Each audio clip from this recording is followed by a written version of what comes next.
abatuuze b'ekitebe ne mutundu ebisenga mu ggombolola y'e Lubaga balaze okutya okufuna endwadde eziva ku muko kalimu kazambiya ku lukutira mayumba gaabwe.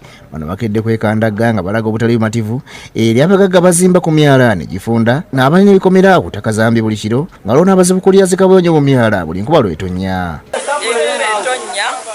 Amazzi ne gatuyingirira naye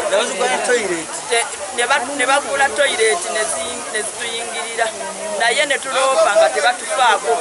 Gavudde ku myala gino bano kuyiwa mu ttaka mukoka bwajja amazzi teganyawo gayita kubanga amakubo gaago gazibiddwa galina kudda mu bantu.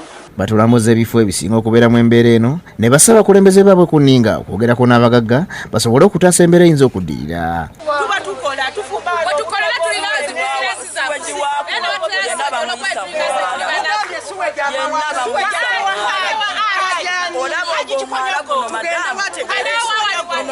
Abatuuze okuli ssentebe Richard Sendikadiwa ne Nnaabakyala Jessica Nakate bagenza okwogerako n'omu ku bagagga kyokka nga banamusose kubasibira bweru wabula oluvannyuma babakkiriza mu lukiiko olw'ekyama ng'olukiiko olwedde bategeezezza nti abakozi b'omugagga bakkiriza ekyakazambi okw'olukutiyanga mu myala wabula ne bakissa ku midumu gy'akazambi egyali gyabomoka. Abatuuze badde bakosa omukisa guno tubulikolebwa ne batta suwegi n'ayika mu mwalo naye ka tuyingiddemu twogedde n'abatuuze ensonga omutuuze omu agenti septic tank yabadde yayononeka amazzi bwe gajja amangi nga gayiyigiramu ne gafuluma ebikyafu.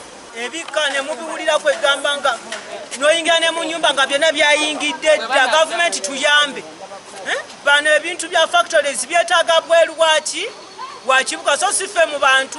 Abatuuze basaba ekikwatako okuvayo babadde okirire. Yudaya Namyalo yakusakidde eggulu eno. Gakulubuta paka wali ku mwala era tuggala ne tunnyuka saawa ezo.